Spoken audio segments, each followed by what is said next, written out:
In the Constitution, each institution has its defined space within which it functions. Except for a brief phase of aberration, the journey of our republic has been glorious. Even during that phase, I vividly recall the comment of noted jurist Nani Palkiwala, who famously spoke of, quote, a few thousand square feet where a man may speak freely, unquote. He was obviously alluding to the courtrooms of India where freedom of expression is guaranteed. Ladies and gentlemen, it is indeed a credible achievement that people repose faith in the judiciary. And the Indian judiciary must be complimented for this well earned achievement. As a former member of the bar, I always regarded it as a privilege to serve the cause of justice in my capacity as a lawyer. From this vantage position, I am also acutely conscious of obstacles in the path of justice delivery. In Indian tradition, judges are imagined as a model of rectitude and detachment, more akin to sthit pragya. We have a rich history of legions of such judges known for their utterances full of sagacity and conduct beyond reproach, which have become hallmarks for the future generations. I am happy to note that the Indian judiciary has been adhering to those highest standards. There is no doubt that you have set for yourself a high bar. Hence, it is also incumbent upon the judges to exercise utmost discretion in their utterances in the courtrooms. Indiscreet remarks, even if made with good intention, give a space for dubious interpretations to run down the judiciary.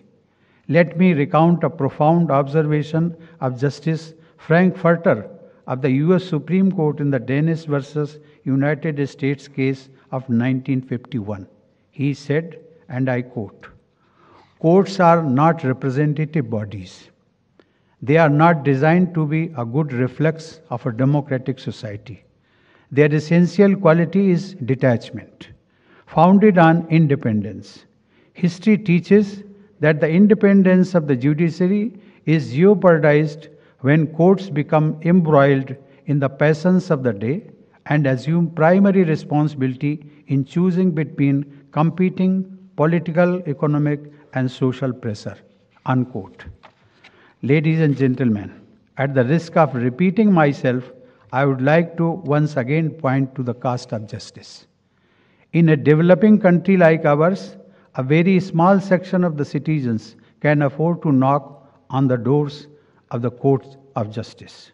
From lower courts to the Supreme Court, it becomes increasingly difficult for an average citizen to seek redressal of grievances. Fortunately, there are, of course, individuals and also institutions that offer pro bono services. The Supreme Court, too, has taken praiseworthy steps in this direction. I wish to see increased access to legal aid and advisory services for all. It can take the form of a movement or the form of a better institutionalized mechanism. The other obstacle is the long pendency of cases, which I think many of the speakers have already narrated. All stakeholders appreciate the enormity of this challenge and its implications. I know much has been written about it, and pertinent suggestions have been made to address the issue. Yet, the debate continues and the pendency keeps increasing too. The issue of pendency has ramifications for economic growth and development too. It is high time all stakeholders find a way out by keeping national interest above all. Technology can be a great ally in this process. The Supreme Court has taken numerous initiatives in this regard. The pandemic has hastened the adoption of information and communication technology in the domain of the judiciary. Young minds in this field, I am sure, will further propel the use of computers and the internet to serve the cause of justice and to serve the citizens. Here I would like to refer to the campaign by the National Legal Services Authority, that is NALSA, which is promoting an inclusive legal system to ensure justice to the disadvantaged sections of society through its wide network. Ladies and gentlemen, while we talk about the pendency of cases, another pertinent issue relates to appointments in the judiciary. I am of the firm view that the independence of the judiciary is non-negotiable.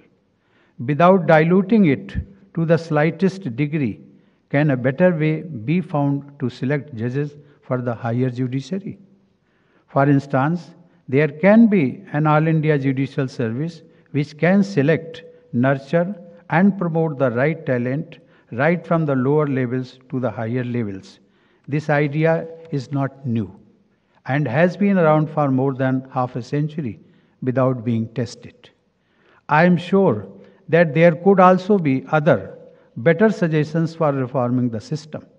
Ultimately, the aim should be to strengthen the justice delivery mechanism. Ladies and gentlemen, in August this year, as you know, 9 Supreme Court judges took oath of office. There were 3 women among them, which is a matter of pride, though, of course, much more needs to be done to improve gender balance in the judiciary. Equally noticed that day was the fact that it was for the first time in history that as many as 9 judges were being appointed. This ended a long period of uncertainty. What is of utmost significance here is that the top institutions of the Republic should be working in unison to serve the interest of justice, from which flows all tenets of a democratic and equitable society. That is what the founding fathers of our Republic had dreamed, and that remains our cherished collective objective. Ladies and gentlemen, we are legatees of an illustrious history in which legal luminaries not only shaped the national movement but also created a prototype of a selfless public figure. Right from the beginning, the judiciary consistently conformed to those highest standards of conduct while discharging its responsibility. In people's view, it is the most trusted institution. It pains me no end, therefore, to note that of late there have been cases of some disparaging remarks against the judiciary made on social media platforms. These platforms have worked wonderfully to democratize information, yet they have a dark side too. The anonymity granted by them is exploited by some miscreants. I hope this is an aberration and it will be short-lived. I wonder what could be behind this phenomenon. Can we collectively examine the reasons behind it for the sake of a healthy society? Ladies and gentlemen, Constitution Day is a great festival of our democracy.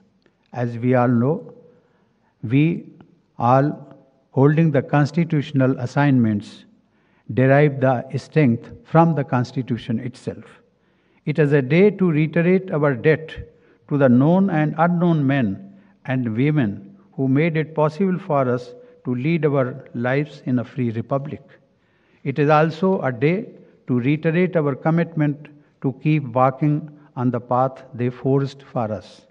My congratulations to you all for organizing this conference on Constitution Day. My best wishes to all of you. Thank you. Jai Hind.